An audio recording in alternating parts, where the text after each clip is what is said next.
My name is Jenna Walsh, and for the last 2 years, I've been holding everything together while everyone else looked the other way. I pulled double shifts warehouse supervisor during the day and rideshare driver every night and weekend right here in Scottsdale. Every paycheck goes straight to my younger brother's college bills, tuition, books, rent, gas, even his monthly spending money. I don't complain because I told myself this was what family does. My parents made it very clear from the start they didn't have the money. They'd sigh at the dinner table and say things like, "College is so expensive these days," while looking straight at me. So I stepped up, I gave up my own savings goals, cut back on everything, and kept pushing. My girlfriend watched me come home exhausted every single night, but she stayed by my side anyway. My younger brother just started at the university nearby.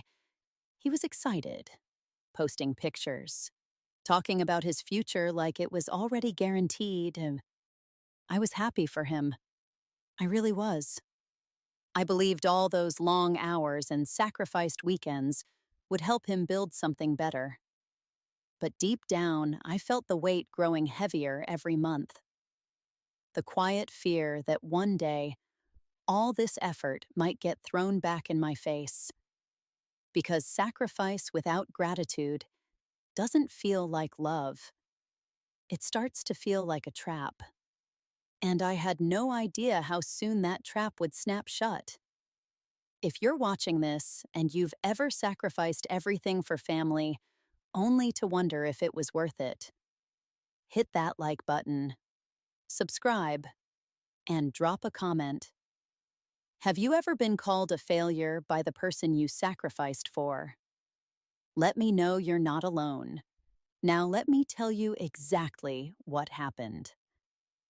A few months after my younger brother started university, the pattern of my days became relentless.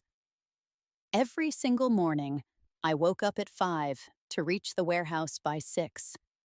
As supervisor, I handled the morning inventory check, assigned tasks to the loading team, and made sure every truck left on schedule. The work was nonstop and physically demanding. Yet I kept my focus because the paycheck covered the biggest part of the bills.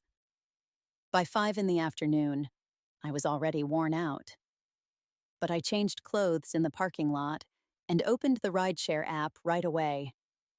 From 6 until midnight, I drove passengers around Scottsdale and into Phoenix, taking airport runs, restaurant pickups, and late-night residential fares.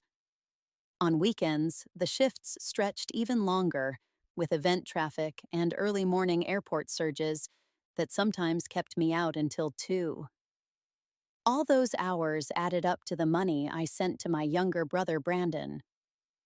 I had set up a separate account and transferred $2,000 for tuition on the first of every month without fail. Another $500 covered his rent and utilities, and I added extra whenever he mentioned books or groceries. I never asked for receipts or questioned the amounts. I simply made the transfer and moved on to the next shift. My girlfriend started noticing how little money remained for our own expenses. One evening, after I walked in from a 14-hour driving day, she sat down with me at the kitchen table and said the constant transfers were making it hard for us to save anything. She reminded me that we had talked about putting money aside for our future. But every extra dollar kept disappearing into Brandon's account instead. She did not raise her voice or demand I stop helping. Yet her words carried clear frustration. I listened and nodded. But I did not change the routine. Meanwhile, Brandon was living his college life without any visible worry. He sent me photos of the new laptop he bought for his classes, the latest smartphone he upgraded to, and dinners at popular spots with his friends. He even mentioned he was shopping for a used car to make getting around campus easier. Each time I replied with encouragement, and offered to help with the down payment if he found something reasonable. I kept my messages positive and never brought up how much the additional requests increased my workload. The weeks continued in the same steady cycle.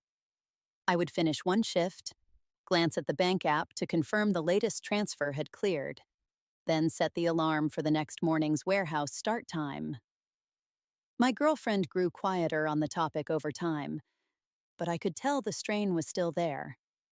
She would occasionally ask whether Brandon ever mentioned appreciation for everything I was doing, and I would answer that he was busy adjusting to university life. I pushed the doubt aside and concentrated on keeping the payments consistent. Even when rideshare demand dropped or the warehouse reduced overtime hours, I found other ways to cover the difference. I picked up extra weekend shifts or skipped small personal purchases so the transfers stayed on schedule.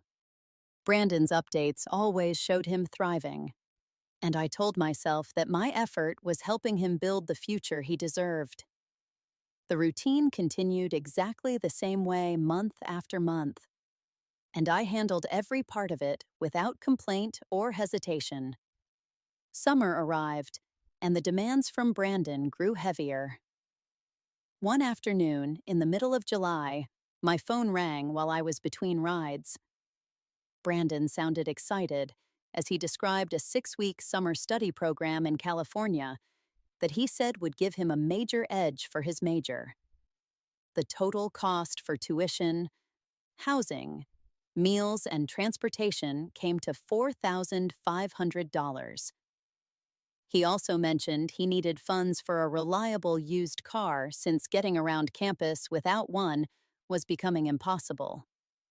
He listed the exact model he had found and the down payment amount.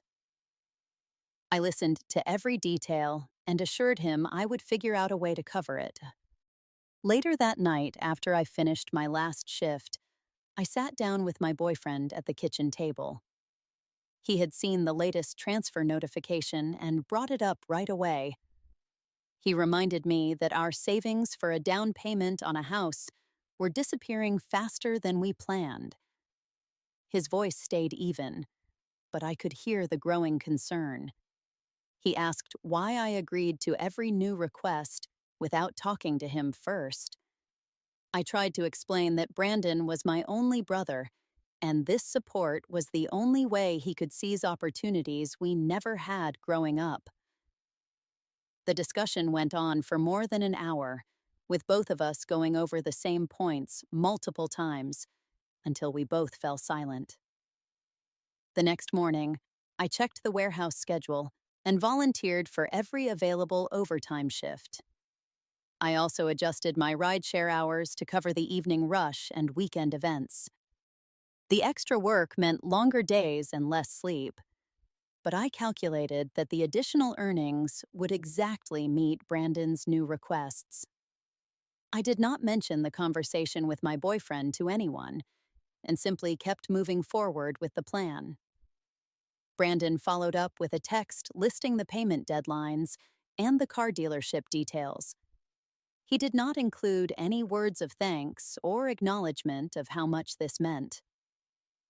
I transferred the money in 2 separate payments to make sure everything cleared on time, and then went back to my regular routine of shifts.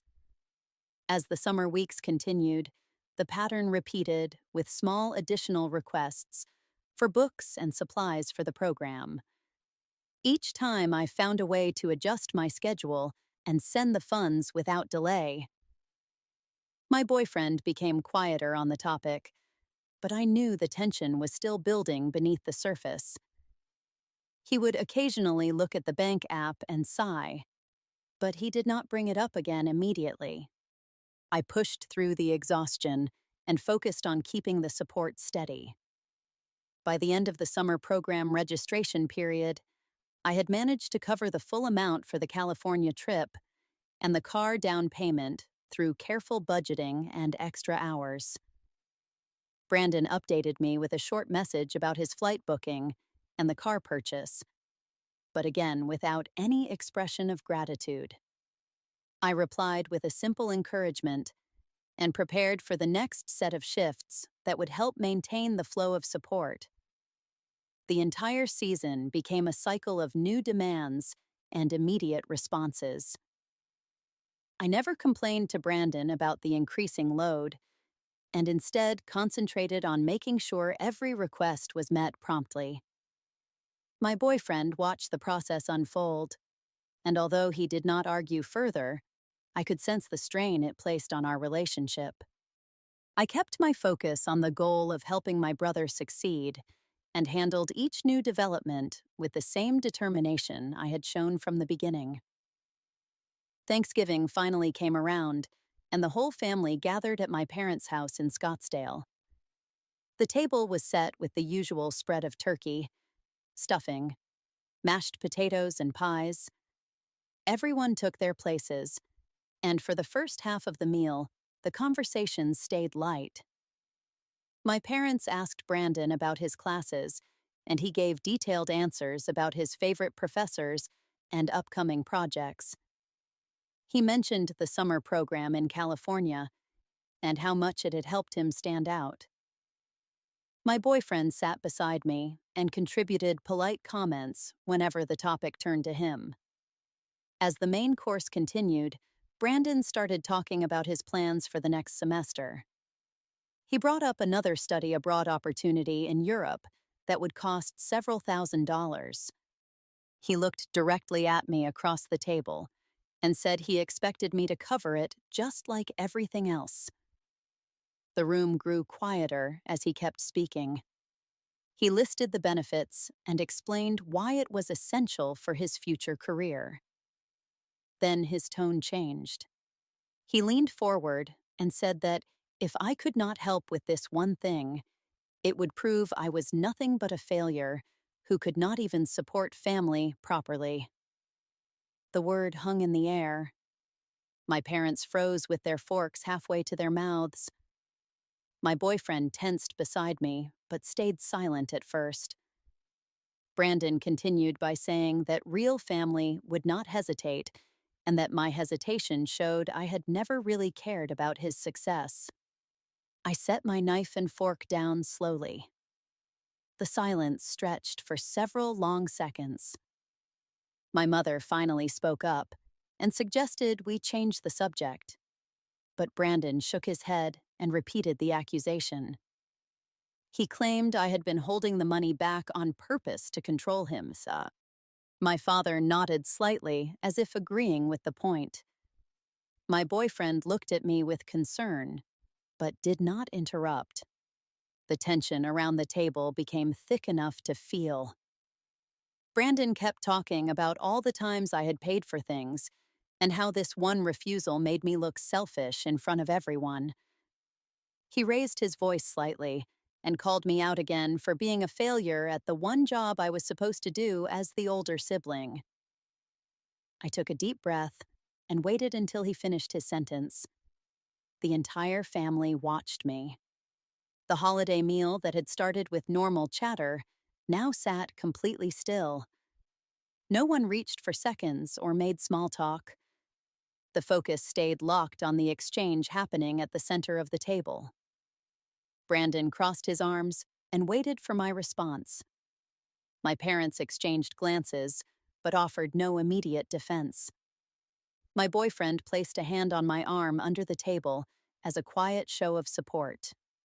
The moment stretched, and the weight of the gathering shifted entirely to what would happen next. I looked straight at Brandon and spoke clearly so everyone could hear.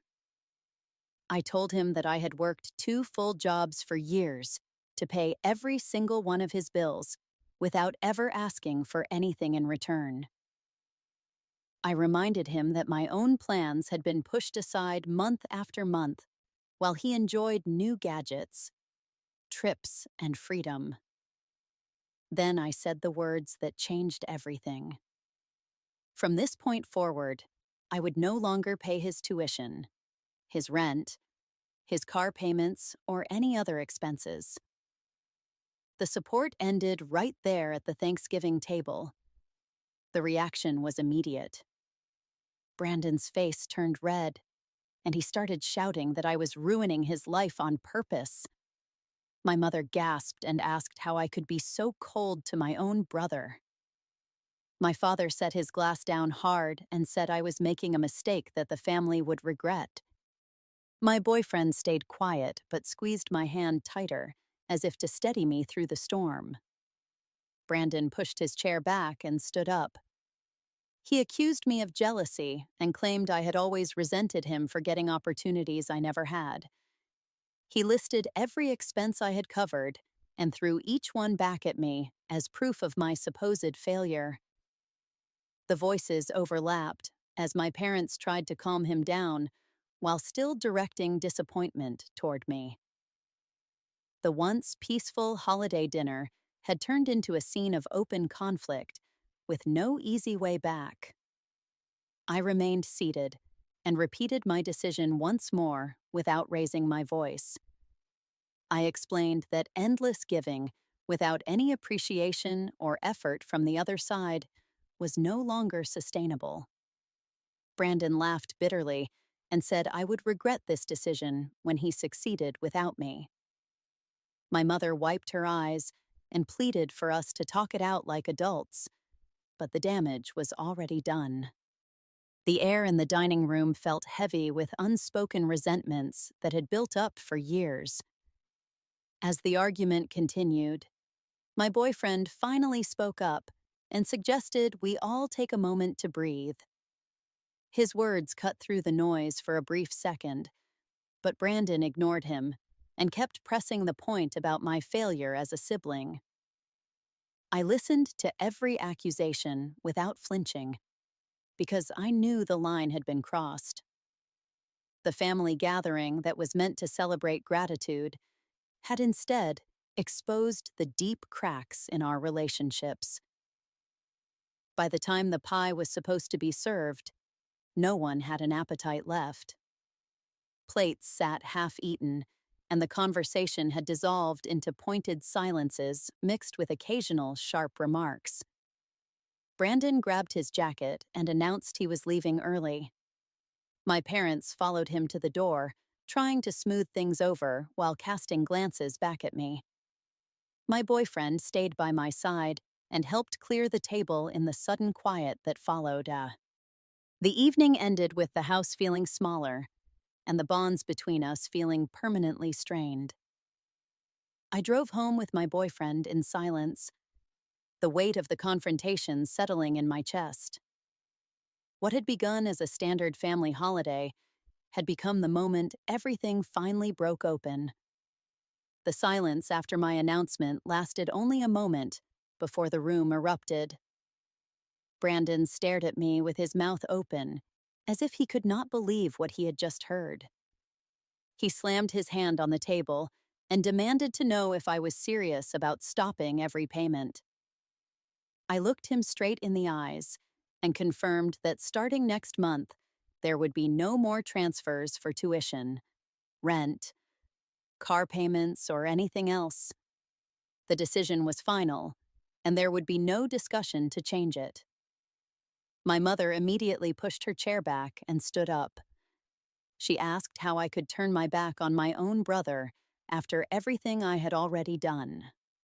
Her voice cracked as she reminded me that family is supposed to stick together, no matter what. My father leaned forward and said I was being too harsh, and that cutting support so suddenly would ruin Brandon's entire college experience.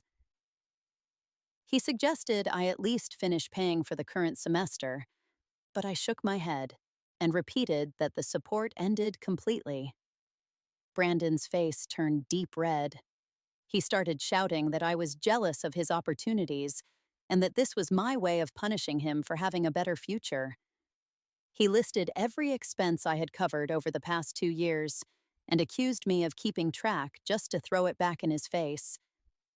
His voice grew louder with each sentence until he was almost yelling across the table. He called me selfish and said no real sibling would ever do something like this on a holiday. My boyfriend kept his hand on my arm the entire time. He did not speak at first, But when Brandon paused for breath, my boyfriend quietly said that I had carried the burden alone for far too long. Brandon turned on him immediately and told him to stay out of family matters since he was not even blood related. The tension between them added another layer to the chaos already filling the dining room. I stayed calm and explained my reasons one more time without raising my voice. I told them that I had worked 2 jobs every single day while giving up my own savings and plans. I pointed out that Brandon had never once thanked me or offered to contribute anything himself. Instead, he had only demanded more and more. I said that endless one-sided sacrifice was not healthy for anyone and that I had reached my limit. The words came out steady because I had thought about this moment for months. My mother began to cry and begged me to reconsider for the sake of the family. She said cutting Brandon off would tear us all apart and that I would regret it later. My father nodded along and added that as the older sibling, I had a responsibility to help no matter how ungrateful Brandon seemed. They both looked at me with disappointment, mixed with shock, as if they could not understand why I would choose this path. Brandon refused to sit back down. He paced behind his chair and continued his tirade about how I was destroying his life right before finals. He claimed the stress from this would cause him to fail his classes and that it would be entirely my fault.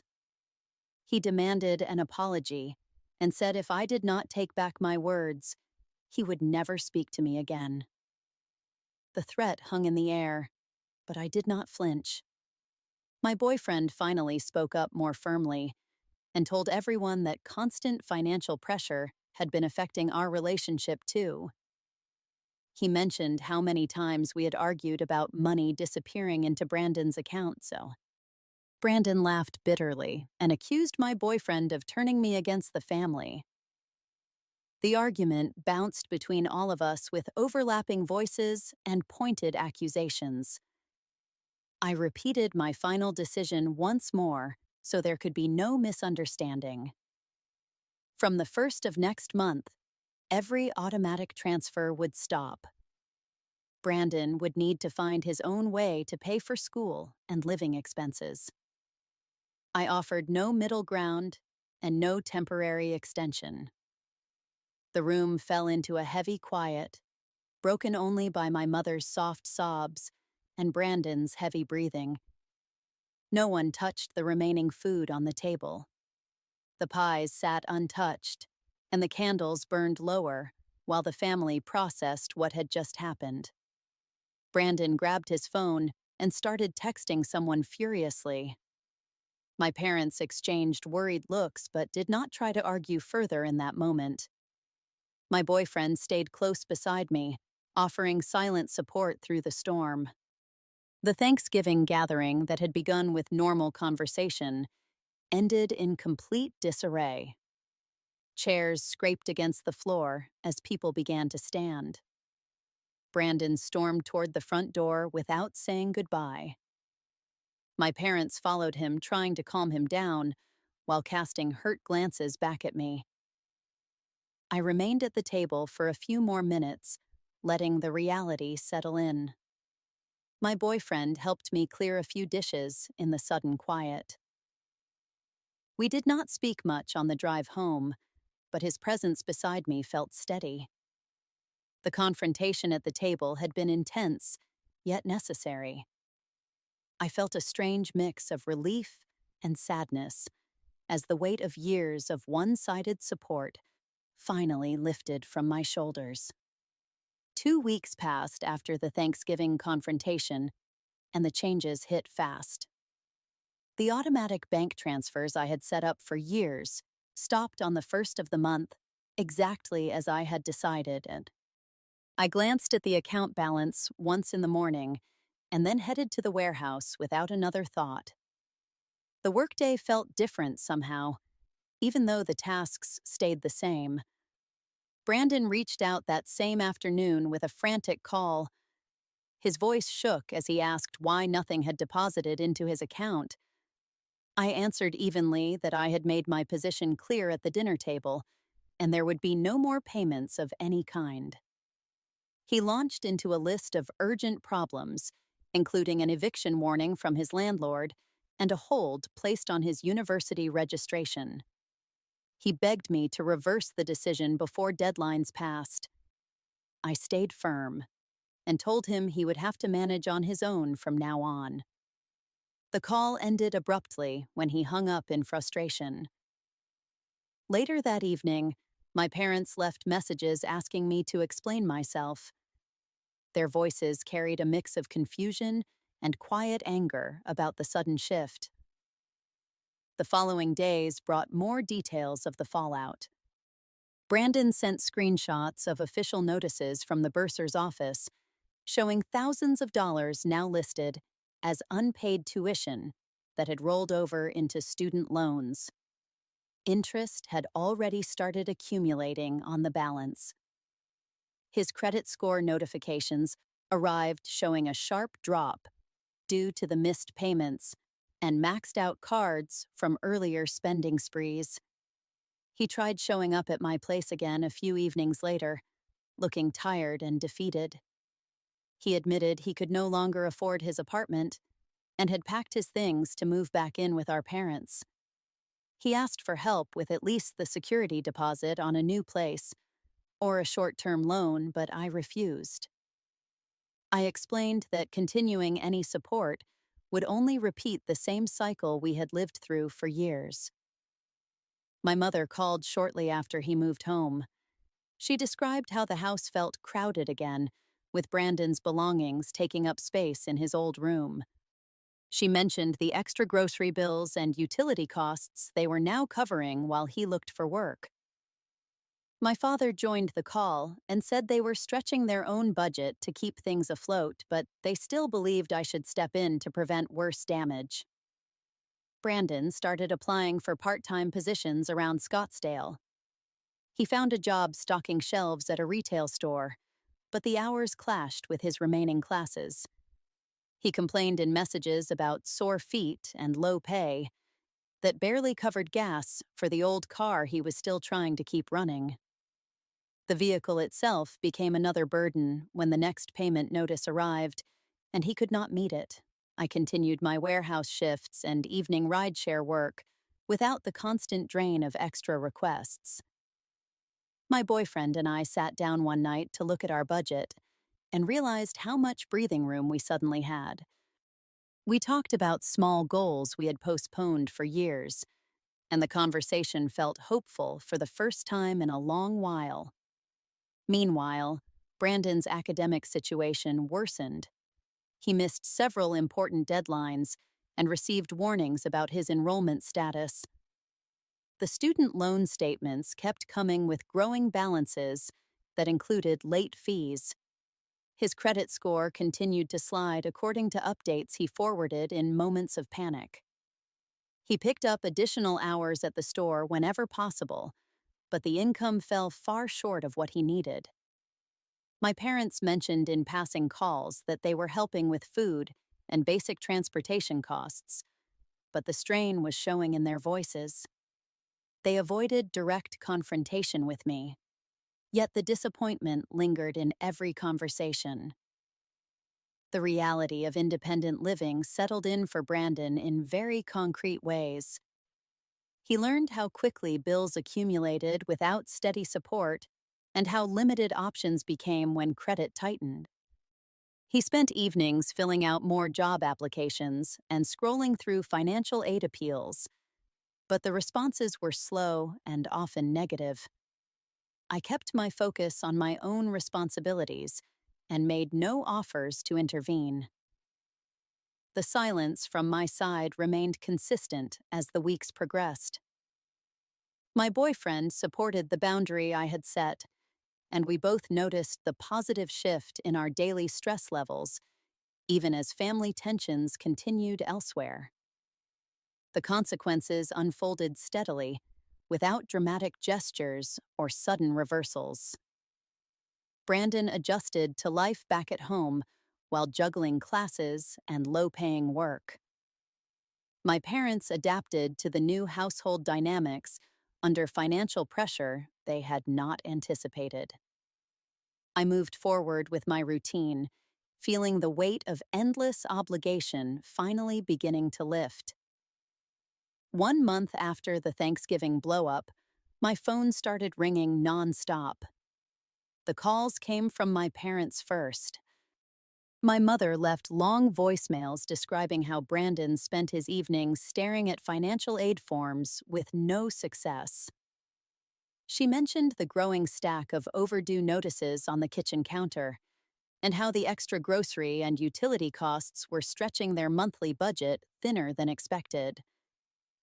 My father followed with messages saying the family name was being questioned by relatives who had seen the situation unfold, and that I carried responsibility for the discomfort everyone now felt. Brandon sent a flood of texts and short voice notes throughout the days. He attached images of official letters from the university bursar, showing unpaid balances that had converted into student loans, with interest already adding hundreds of dollars each month. He complained that his credit score had fallen sharply, making it impossible to qualify for any short-term financing or even basic approval for necessary expenses. He pleaded for me to restart just the tuition portion so he could avoid academic probation. I read the messages carefully, but chose not to respond immediately. My warehouse shifts continued on schedule, and my evening rideshare hours provided steady income that stayed entirely within my own accounts for the first time in years.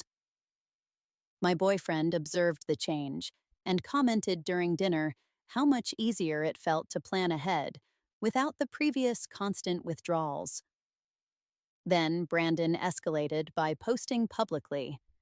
He created an online fundraiser page with a detailed story about his sudden loss of support from family, leaving him unable to continue his studies.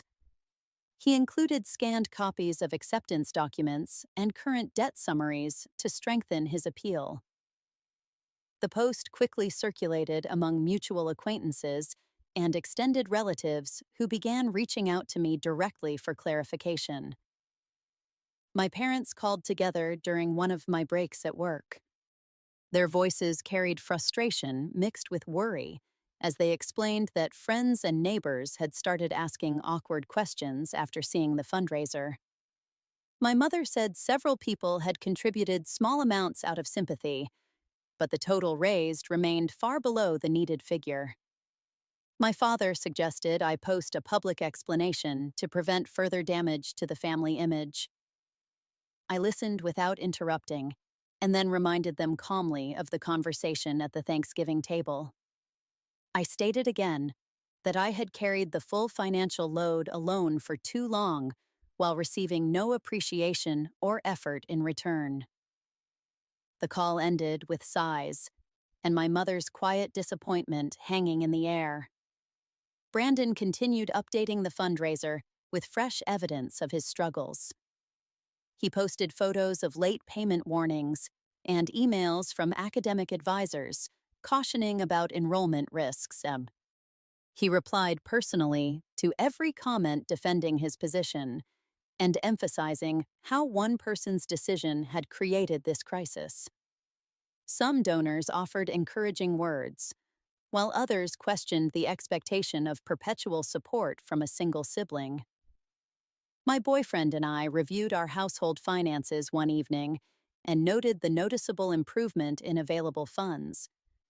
We discussed long-delayed plans for home improvements and savings contributions that now seemed realistic.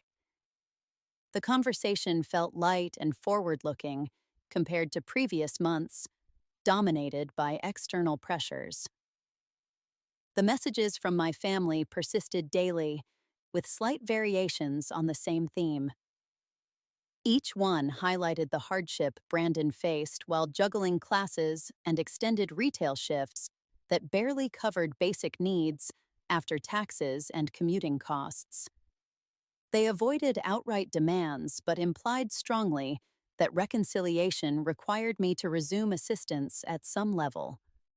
Brandon sent private follow ups promising better money management and more responsible habits if I would help bridge the immediate gap.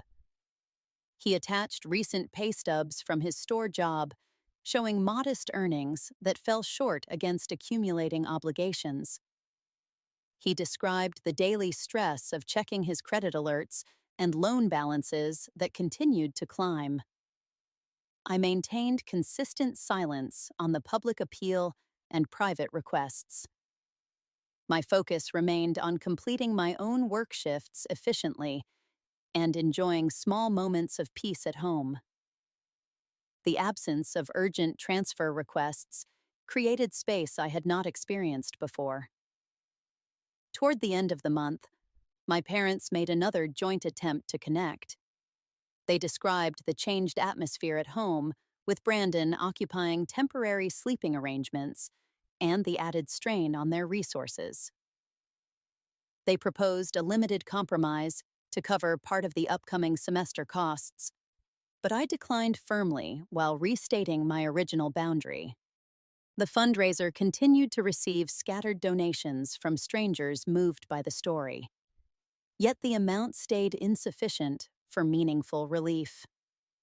Brandon added more updates showing ongoing challenges with class registrations and basic living expenses. The family remained divided, with ongoing indirect pressure directed toward me through various channels. 3 months had passed since the Thanksgiving confrontation, and life had taken on a new rhythm. Brandon stayed at our parents' house in Scottsdale, adjusting to a tighter routine. He kept his retail job with longer hours, but still struggled to cover all his remaining university costs.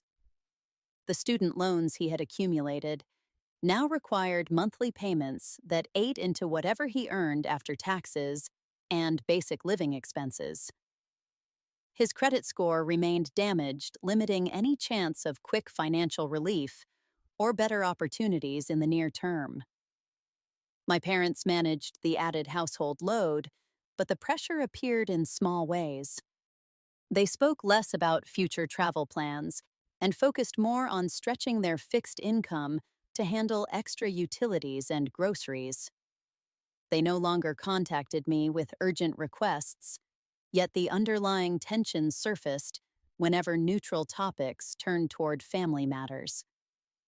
I continued my warehouse supervisor role during the day and rideshare shifts in the evenings without the previous constant outflow of funds.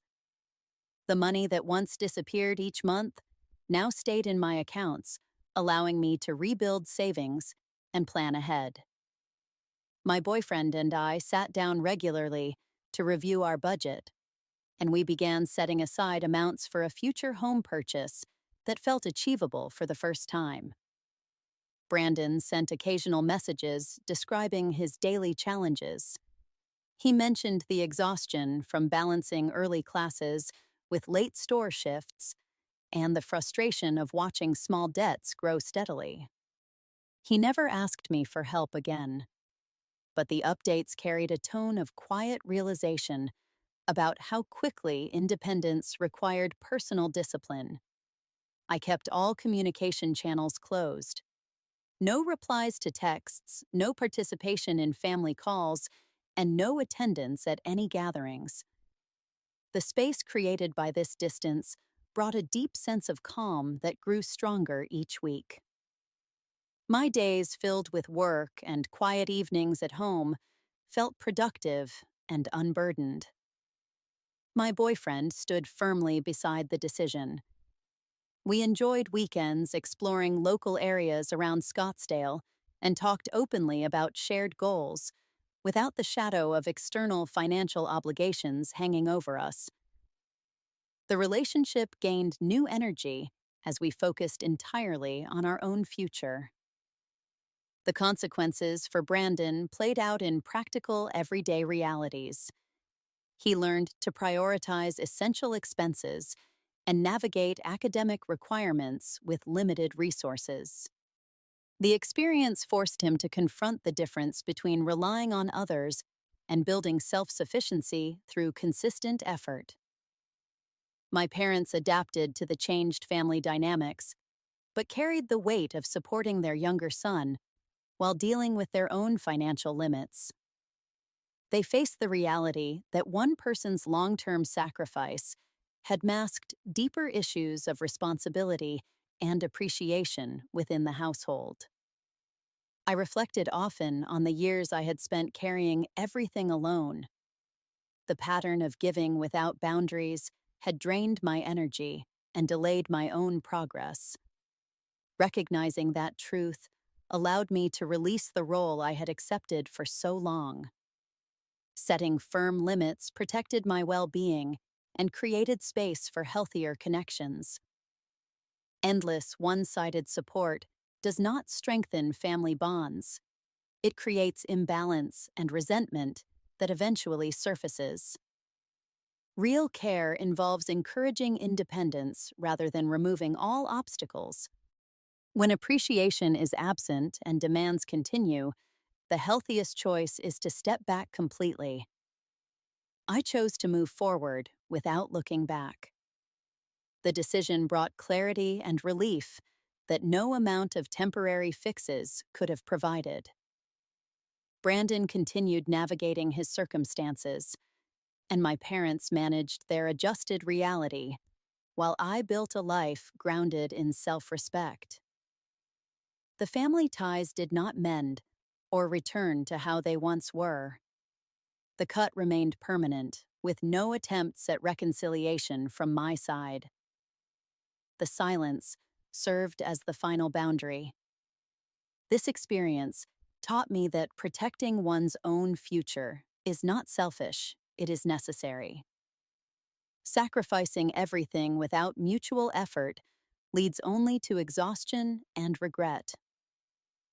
Learning to say no when necessary preserves strength for relationships based on equality rather than obligation.